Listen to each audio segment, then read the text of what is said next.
हर हर महादेव। स्वागत है आपका तीज त्योहार पर। आज की इस वीडियो में आप सुनेंगे अमावस्या और पूर्णिमा की कहानी। किसी राज्य में एक राजा और रानी रहा करते थे।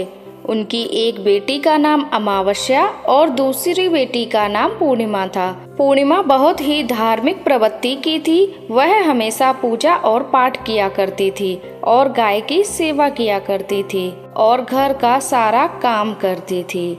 और अमावस्या की पूजा पाठ में कोई रुचि नहीं थी। वह कभी भी पूजा पाठ नहीं करती थी और ना ही कोई काम किया करती थी। लेकिन दोनों बहनें एक दूसरे को बहुत प्यार करती थीं। राजा और रानी का व्यवहार पूर्णिमा के प्रति अच्छा नहीं था। वह अमावस्या को चाहते थे और अपने दोनों पुत्रों को प्यार करते थे और उन दोनों का ख्याल रखते थे। धीरे धीरे समय बीतता है और राजा और रानी के बच्चे बड़े हो जाते हैं। राजा अपने बेटों का विवाह कर देते हैं और राजा की दोनों बेटियां भी बड़ी हो जाती हैं। फिर सब राजा से कहते हैं कि अब इनका भी विवाह कर दीजिए। राजा कहते हैं कि हाँ, विवाह तो करना ही है। तब रानी राजा से कहती हैं कि पूर्णिमा का किसी बड़े घर में विवाह मत करना, क्योंकि इसे तो काम करना पसंद है, गाय की सेवा करना पसंद है, भजन और कीर्तन तथा कहानियाँ सुनना पसंद है। अगर यह बड़े घराने में गई तो यह सब नहीं कर पाएगी, इसलिए इसकी शादी किसी गरीब के घर में ही कर दीजिए। राजा ने कहा ठीक है और राजा पूर्णिमा के लिए रिश्ता तलाशने लगा। अंत में राजा ने एक गरीब के घर में पूर्णिमा का विवाह तय कर दिया। तब रानी ने कहा, महाराज, अमावस्या भी तो विवाह के योग्य है, इसके लिए भी वर देखिए और दोनों बहनों का विवाह साथ साथ कर दीजिए। राजा ने उसी गांव के राजा के बेटे के साथ अमावस्या का विवाह तय कर दिया। राजा ने रानी को बताया तो वह बहुत खुश हुई और मन में यह सोचने लगी कि अब देखते हैं कि पूर्णिमा गरीब के घर में कैसे रहती है। बहुत पूजा पाठ करती है ना, अब देखते हैं इसके भगवान इसकी क्या मदद करते हैं। फिर समय आने पर राजा ने अपनी दोनों बेटियों का विवाह कर दिया। अमावस्या को बहुत धन और दौलत दी, लेकिन पूर्णिमा को कुछ भी नहीं दिया। पूर्णिमा के भाई और भाभी उससे बहुत प्यार करते थे, क्योंकि वह अपनी भाभीयों का काम में हाथ बटाती थी। लेकिन अमावस्या उन पर अपना रौब जमाती थी। फिर अमावस्या और पूर्णिमा दोनों अपने अपने ससुराल चली गईं। एक बार की बात है, अमावस्या अपने घर पर शिव पूजा रखी और उसने सबको बुलाया, लेकिन अपनी बहन पूर्णिमा को नहीं बुलाया। तब पूर्णिमा अपने दरवाजे पर बैठी थी तो गांव की औरतों ने कहा कि तुम्हारी बहन के घर पर शिव की पूजा हुई है, तुम नहीं जाओगे? तब पूर्णिमा ने कहा, नहीं, मैं नहीं जा रही, क्योंकि मेरी बहन ने मुझे नहीं बुलाया तो मैं कैसे जा सकती हूँ।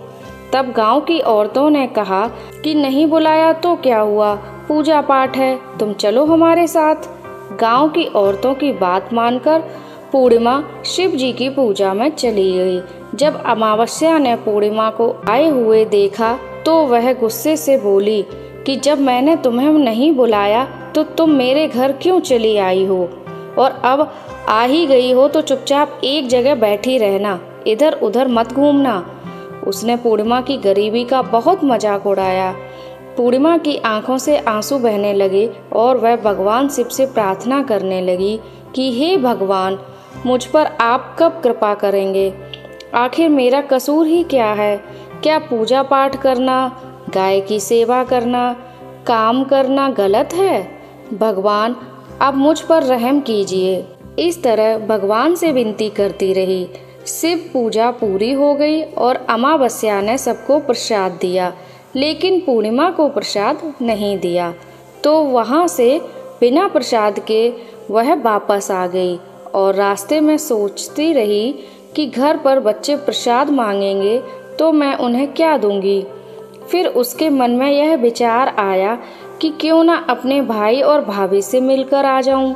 फिर वह अपने पति और बच्चों को बताकर अपने मायके जाने के लिए निकल गई और चलते चलते उसे एक तुलसी का पेड़ मिला। वहाँ एक चबूतरा बना हुआ था जिस पर एक बूढ़ी माई बैठी थी।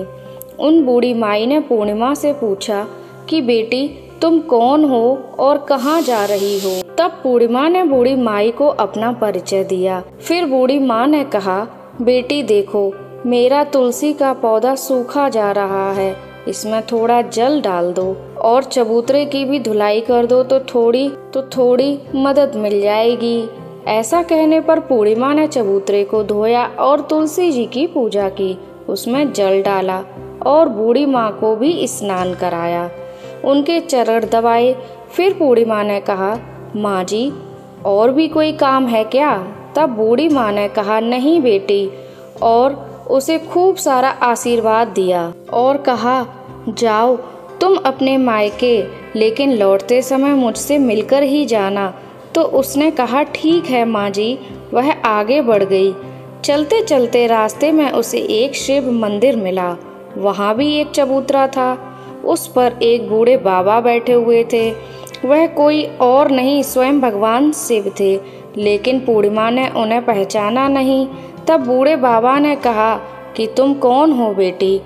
तब पूर्णिमा बोली, क्या बात है बाबा? तब उन बाबा ने कहा, बेटी क्या तुम इस मंदिर की साफ सफाई कर दोगी? बहुत गंदा हो गया है और चबूतरा भी धोना है, और मेरे नहाने के लिए 2 बाल्टी पानी भी भर देना, तो तुम्हारा बहुत एहसान होगा। पूर्णिमा ने खुशी खुशी सब काम कर दिया और भगवान शिव की पूजा भी की। थोड़ा और आगे चली तो उसे काली माँ का मंदिर मिला। काली माँ भी एक बूढ़ी माँ के रूप में बैठी थी और पूर्णिमा से कहा, बेटी तुम कौन हो? तब पूर्णिमा ने अपना नाम बताया और कहा, क्या बात है माँ जी? तब बूढ़ी माँ ने कहा, बेटी यहाँ सब लोग पूजा पाठ करके चले जाते हैं, कोई मंदिर की साफ सफाई नहीं करता। मंदिर कितना गंदा हो गया है, जरा इसकी साफ सफाई कर दो। पूर्णिमा ने मंदिर की साफ सफाई की, माँ का श्रृंगार किया, पूजा की और इसके बाद बूढ़ी माँ को स्नान कराया और हाथ पैर दबाए। फिर वह आगे बढ़ी तो उसे एक नदी मिली। वहाँ भी एक बूढ़ी माँ बैठी थी। वह कोई और नहीं, गंगा मैया थी। उन्होंने कहा, बेटी तुम कौन हो? तब बूढ़ी माँ ने उन्हें अपना नाम बताया और बूढ़ी माँ ने कहा, बेटी यहाँ सब स्नान तो करते हैं लेकिन कोई साफ सफाई नहीं करता, तुम यहाँ की साफ सफाई कर दो। उसने वहाँ भी साफ सफाई कर दी। फिर वह बूढ़ी माई भी उसे आशीर्वाद देती है और इसके बाद पूर्णिमा नाव में बैठकर नदी के उस पार जाती है। नाव में फूल बिछे होते हैं और वह फूल की नाव में बैठकर अपने मायके पहुंच जाती है। भाई और भाभी को देखकर वह बहुत खुश होती है और उसकी खूब खातिर होती है। फिर सब खूब बातें करते हैं। सुबह होने पर जब ननद जाने को तैयार होती है तो भाभी उसे एक लाल साड़ी देती है और कहती है, ननद जी इस साड़ी को पहन लो और हाँ जल्दी जल्दी आया करो, बहुत दिनों के बाद आती हो। तब ननद ने कहा, ठीक है भाभी, आप जब भी मुझे बुलाओगी तो मैं आ जाऊंगी। फिर पूर्णिमा ने लाल साड़ी पहनी और 16 श्रृंगार कर लिया। भाभीयों ने थैला भरकर उसे सामान और धन गहने दिए। फिर वह घर से निकल जाती है।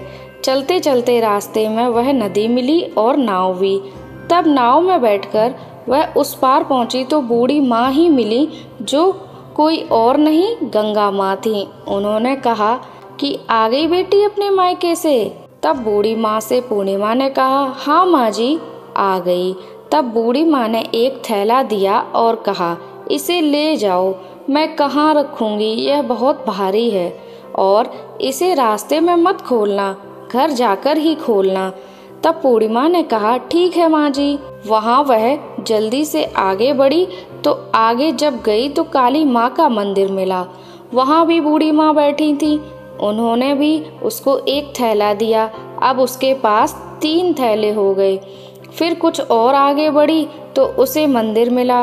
वहाँ भगवान बूढ़े बाबा के रूप में बैठे थे। उन्होंने भी उसे एक थैला दिया और वह लेकर पूर्णिमा आगे बढ़ी तो तो तुलसी माँ मिली। उन्होंने भी उसे एक थैला दे दिया। अब पूर्णिमा अपने घर पहुंच गई और वह 5 थैले खोलने लगी। सबसे पहले उसने अपने मायके का थैला खोला। उसमें खाने पीने की चीजें थीं, कपड़े और गहने थे। उसने खाने की चीजें और कपड़े अपने बच्चों को दिए तो बच्चे उन कपड़ों को पहनकर बहुत खुश हुए। और दूसरा थैला जो गंगा माँ ने दिया था उसे खोला तो उसमें सोना चांदी भरा था। तीसरा थैला जो काली माँ ने दिया था उसमें 16 श्रृंगार भरा था। और चौथा थैला जो भगवान भोलेनाथ का था उसमें सब खुशियाँ थीं, धन संपत्ति सब कुछ था। और 5वां थैला जो तुलसी माँ ने दिया था, जब उसे खोला तो उसमें चावल गेहूँ सब कुछ भरा हुआ था। अब पूर्णिमा के घर किसी भी प्रकार की कोई कमी नहीं थी। धन संपत्ति, अन्न धन भंडार और उससे उसका पूरा घर भर गया। पूर्णिमा खुशी खुशी रहने लगी। एक दिन पूर्णिमा ने सोचा क्यों ना मैं भी शिव पूजा करवाऊं। फिर पूर्णिमा ने शिव पूजा रखी तो उसने सबको बुलाया। वह अपनी बहन के घर भी बुलावा देने के लिए गई। जब अमावस्या अपनी बहन के घर में पूजा में आई तो वह धन और दौलत देखकर आश्चर्यचकित रह गई। फिर अमावस्या ने पूछा कि तुम्हारे घर में इतना धन दौलत कैसे हो गया। पूर्णिमा ने कहा, देखो बहन, तुमने शिव पूजा रखी और मुझे नहीं बुलाया, फिर भी मैं बिना बुलाए तुम्हारे घर गई और तुमने मुझे प्रसाद भी नहीं दिया। फिर तुम्हारे घर से आने के बाद मैं मायके चली गई। फिर सब बात उसने अमावस्या को बता दी। अमावस्या ने कहा, मैं भी जाऊंगी मायके, तुम भी मुझे डांटो और मुझे प्रसाद मत दो। लेकिन पूर्णिमा ने कहा कि भगवान का प्रसाद है, यह तो मैं सबको दूंगी। अमावस्या ने प्रसाद नहीं लिया और अपने घर जाकर बच्चों से कहकर अपने मायके के लिए चल दी। चलते चलते उसे तुलसी माँ मिली। उन्होंने कहा, बेटी यह चबूतरा धो दो और तुलसी माँ में पानी डाल दो। तो अमावस्या कहती है, बुढ़िया, मैं इतनी महंगी साड़ी पहन रखी हूँ, यह गंदी हो जाएगी, मैं कुछ नहीं करूँगी। और आगे चलकर उसे भगवान शिव जी मिले तो उसने ऐसा ही कह दिया। उससे आगे उसे काली माँ मिली तो उनसे भी उसने वही कहा। फिर गंगा मैया मिली तो उनसे भी अमावस्या ने यही कहा। फिर नाव में बैठी तो नाव में उसे कांटे मिले जो उसके पैर में चुभ गए थे। फिर वह अपने मायके पहुंच गई। तब उनकी भाभियों ने उसे देखा और कहा कि यह कहाँ से आ गई। अरे, पूर्णिमा के पास तो कुछ नहीं था इसलिए उसे सब कुछ दिया, लेकिन यह यहाँ क्यों आई है। तब वह कहने लगी कि कोई बात नहीं, अब आ ही गई हो तो बैठो, यह तो कुछ काम करवाएगी नहीं, बेचारी पूर्णिमा तो सारा काम करवाती है। अमावस्या खाना खाकर सो गई। सुबह हुई तो अमावस्या ने कहा, भाभी मैं जा रही हूँ। तो भाभी ने कहा, ठीक है। तब अमावस्या ने कहा, भाभी पूर्णिमा को तो आपने थैला दिया, मुझे कुछ नहीं दिया। तो भाभी ने कहा, जाओ, तुम्हारे घर थैला पहुँच जाएगा। फिर अमावस्या चली गई। गंगा मैया मिली तो गंगा मैया ने कहा, आ गई बेटी। तो उसने कहा, आपने पूर्णिमा को थैला दिया, मुझे कुछ नहीं दिया। तो गंगा मैया ने कहा, ठीक है, जाओ बेटी, हम तुम्हारे घर भिजवा देंगे। ऐसा ही काली माँ और भगवान शिव और माता तुलसी ने भी कह दिया। और जब वह घर पहुंची तो उसके आंगन में 5 थैले रखे थे। अब अमावस्या उन 5 थैलों को खोलती है तो किसी में मिट्टी, किसी में पत्थर, किसी में सांप और बिच्छू थे। उसने अपना माथा पीट लिया और कहा, हे भगवान, हमें मायके में भी कुछ नहीं मिला और इधर भी कुछ नहीं मिला।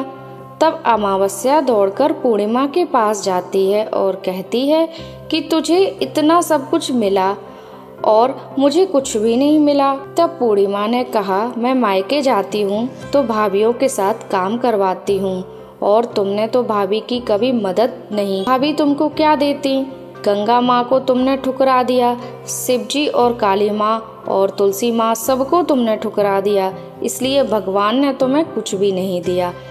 तब अमावस्या कहती है, बहन मुझे माफ़ कर दो, मैंने सदा तुम पर अत्याचार किया, लेकिन इसमें मेरा कोई कसूर नहीं था। मुझे भी बताओ, अभी तो मुझे कुछ नहीं मिला, लेकिन मैं भक्ति से कर लूँगी। तो पूर्णिमा ने कहा, बहन देखो, 3 सूत्र का ज्ञान ले लो और पहले सूत्र में दया मांगना, दूसरे सूत्र में चर्चा करना और तीसरे सूत्र में 108 बार ओम नमः शिवाय का जाप करना। बहन, भगवान ने जो 3 सूत्र दिए हैं वह प्रसाद के रूप में स्वीकार कर लेना और हृदय में बसाना। मैंने सच्चे मन से भगवान का पूजा पाठ किया, सबकी मदद की, सबका काम किया, इसलिए मुझे सब कुछ मिला और तुम्हारे पास जो भी है वह भी खत्म हो गया। तब अमावस्या अपने घर गई और वह पूजा पाठ करने लगी। दोस्तों, कथा यहीं पर समाप्त होती है। आपको मेरी यह वीडियो कैसी लगी आप कमेंट करके ज़रूर बताएं। ऐसी ही और वीडियोस के लिए हमारे चैनल तीज त्योहार को सब्सक्राइब जरूर करें। मिलते हैं आपसे अगली वीडियो में। हर हर महादेव।